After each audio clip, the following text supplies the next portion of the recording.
morning, Ohio. James Ernest of the Grueling Truth Radio Network here with author Howard Burman. He is the author of Mutt Stream, Making the Mick. Thank you for joining us today, Howard. I'm delighted to be here. Thanks for having me. What inspired you to write the book? You know, I've always been interested in the idea of fathers playing catch with their sons, which is Mickey's and Mutt's story. We play baseball as kids. We watch and listen to it as adults. We pass down our love of the game through generations. Baseball, I see as an American family tradition. It's fathers and sons. It's mothers and daughters. So I was intrigued with that idea, and then realized when I looked into it that Mick Mantles, Mickey's father, had a dream, and that was to turn his son into a great baseball player. Of course, he never lived to see the dream. He died right after Mickey made the major leagues. But that dream drove Mickey and accounts for everything in Mickey's life. His success as a baseball player and his downfall due to alcoholism and other things, all of that relates somehow back to Mutt's dream. How does this book compare to your other books? It's unlike my other books. It's also unlike any other book about Mickey. It doesn't deal with his baseball career. It deals with his life as a young man growing up. It ends with the day he signs his professional contract. If we take a look at our life in terms of three acts, as we might, we know the second act. He becomes a great baseball player for the New York Yankees. We know the third act. He becomes an alcoholic, a womanizer, a difficult man, a poor father, not a good husband. And we know his end when he dies after having a liver transplant due to his own drinking.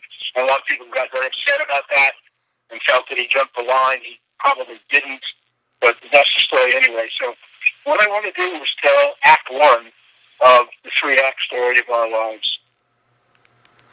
What kind of man was Mutt Mantles? He was a tough guy.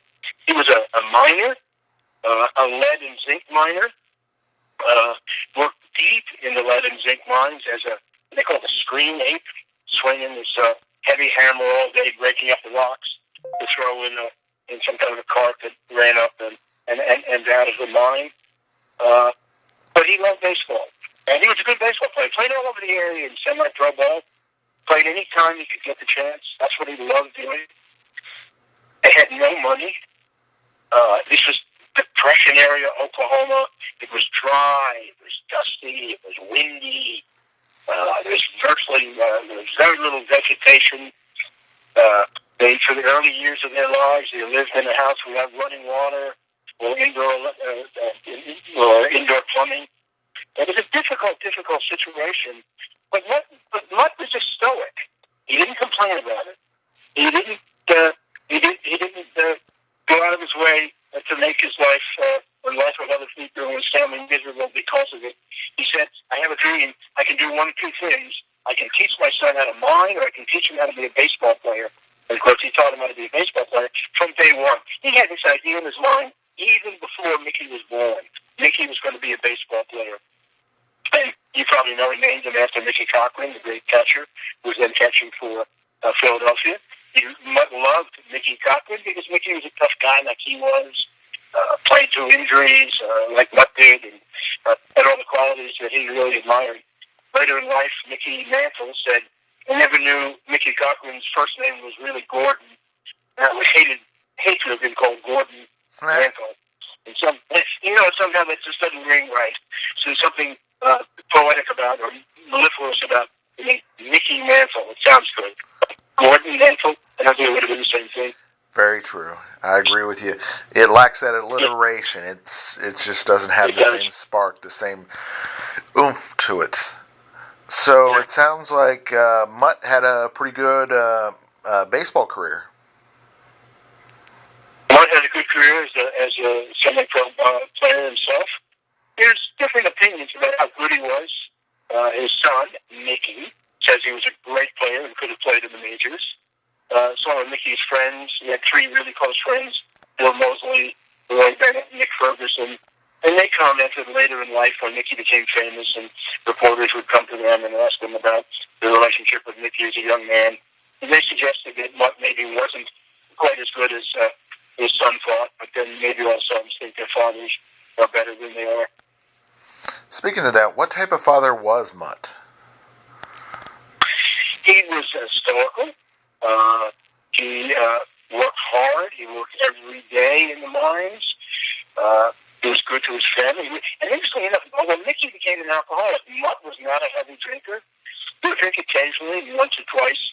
Had too much to drink in a bar, and his wife would have to send Mickey down and drag him out. But he certainly wasn't an alcoholic. But it was tough love that he dealt with Mickey in terms of tough love. If Mickey, when he was playing baseball as a young man, would hit 2 home runs, Mutt never said a word about it. If Mickey misplayed a fly ball in the outfield, at dinner, that's all Mutt would talk about. Mickey, I've told you a million times, you need to adjust the angle to the ball, this, that, and the other thing. So it was tough love, but it wasn't abusive. And some people think, yeah, he pushed Mickey into becoming the Mick. Not really so. Mickey chose to become the Mick because he really, really wanted to live up to his father's dream. It drove everything he ever did. It drove him to become a great player that he did, and it drove him to be insecure all of his life. And his father died when he started playing Major League Baseball. But I think he always felt, no matter where he was, he had to live up to his father. And he was always sitting back wondering, man, what would Dad think about this now? I struck out 4 times today, and I know I shouldn't have. And so that dream really drove Mickey forever. So did Mutt coach Mickey to be a switch hitter? Mutt did teach Mickey to be a switch hitter. He foresaw what a lot of people at that time did not, and that was the idea would come someday to Major League Baseball that lefties would bat better against right-handed pitchers and vice versa. And so he was able to do that because he pitched to Mickey right-handed, and his father, Charlie, Mutt's father, pitched left-handed. And so every day after school, Mickey would have to get to his batting first. And he batted left-handed, and he batted right-handed. Then he batted left-handed, and he batted right-handed. And as you might expect, any kid rebelled against that at first. He cried, "Dad, I can't bat left-handed. It was crazy. I can't hit the ball. I'm not doing well." But Mutt kept pushing him. Said, "No, you can't. Stay with it. Stay with it. Stay with it. Stay with it."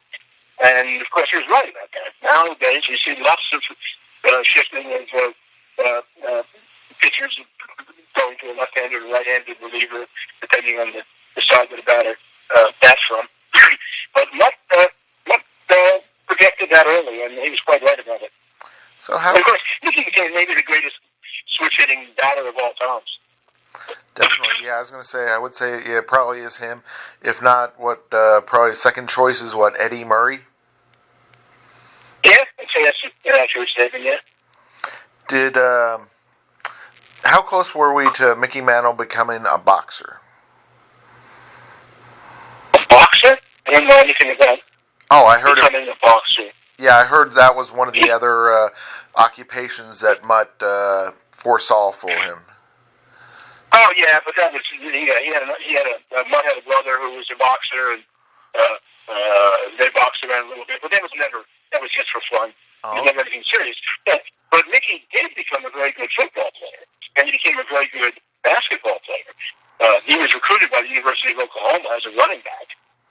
Bud Wilkinson, remember Bud Wilkinson, was the coach in those days. Uh-huh. He wanted Mickey, and Mickey went up to the University of Oklahoma and interviewed with Darryl Royal, who then became the coach later in Oklahoma University. Oh, neat.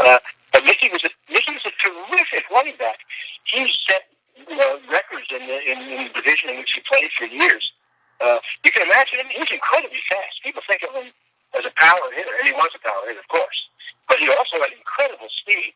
I know at one point in his professional career, I'm not sure if it's still true, I know at one point they said he had the fastest time ever recorded from home plate to first base. Of course, he batting left-handed and made that easier, but he was really fast, and he was a great football player. Nice. Did Mutt give Mickey a better life? I'm sorry, say again, please. Did Mutt give Mickey a better life? Oh, yeah. He gave Mickey a better life. Mickey started his minor league career and he wasn't doing well. He didn't play very long in the minors because he was so talented. But after a few months, he wasn't hitting well, and he was in a motel, and he called his father and he says, Dad, come and pick me up. I'm quitting. I can't play anymore. And Mutt got in his car and he drove to the hotel where Mickey was and said, okay, Mickey, pack your stuff. Let's go. We can start in the mine tomorrow morning, and you can spend the rest of your life being a miner. And if you're so much of a coward that you can't put up with being criticized because you're not hitting well, then the hell with it. You can mine for the rest of your life. And Mickey, of course, was embarrassed, and the rest of the story. But yeah, that was the situation. Oh, wow. So, how did the first professional contract change his life? He didn't have an agent. Mutt tried to do the best that he possibly could. Mickey was signed by an agent named Tom Greenwade, mostly because players weren't scouted very much down in that area. You're talking about northeast Oklahoma, Dust Bowl, nothing area.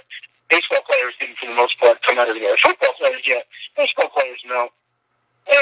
And Greenway had known about Mickey mostly because of the publicity he was getting in high school for playing basketball and playing football. He was a pitcher, by the way, on the baseball team in those days. And so he came and Mutt negotiated a contract at $140 a month for Mickey to play professional ball. And he went on, of course, to sign. Any word on... Huge. But there was an issue that everybody was concerned about, and that was Mickey's leg. Earlier in his high school career, Mickey said to his father, I need to play football. All my friends are playing football. And Mutt said, no way, you're not playing football. You're going to get injured. You're going to be a baseball player. You're not playing football. Well, the coach of the team comes to Mutt and says, Mickey's got to play for the high school. You owe it to us. It's part of the responsibility of being a young player with athletic talents living in Commerce, Oklahoma. You owe it to the city. We're a football part of the world. You need to do that. So Mutt eventually agrees and lets Mickey play football, although he hates the idea. Mickey gets kicked in the shin, and it turns into it's kicked in the shin in a practice, not even in the game yet. Gets kicked in the shin, it turns into osteomyelitis. He goes into the hospital. He's in the hospital. He's in and out of the hospital 3 or 4 times. They give him a new medicine called penicillin, which was brand new at the time, and that still wasn't working for a while. And they call the parents in. The doctors call in Mutt and his wife, Lavelle, and say, we're sorry, there's nothing else we do. We're going to have to take the leg off. Well, Mutt was devastated. But his wife, Lavelle, was a ball of fire. She said, you ain't taking that leg off today, you ain't taking it off tomorrow, you ain't never taking it off. We'll take Mickey out of the hospital, and of course we know that they eventually didn't take the leg off, but everybody knew that the leg was weak, and it could be a problem, and it turns out in his professional career it was a problem. And he had that leg wrap all of his life and played through pain like you can't believe.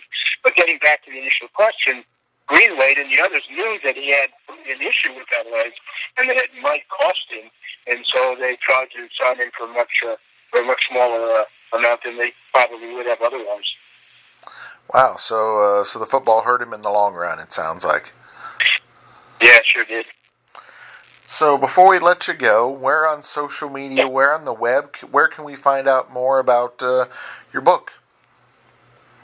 Yeah, the best place, of course, is Amazon or Barnes & Noble. They're there on both. I have a website, howardburman.com, that has some information about my other baseball books as well. And that can be found on Facebook at Howard Burman. So it's available. Any good reviews on that end? I'm pleased to hear that. Excellent, Howard. We greatly appreciate you joining us today to talk about your new book, Mutt Stream, Making the Mick. It was excellent having you on the show. Thanks very much. I really enjoyed it. Appreciate it.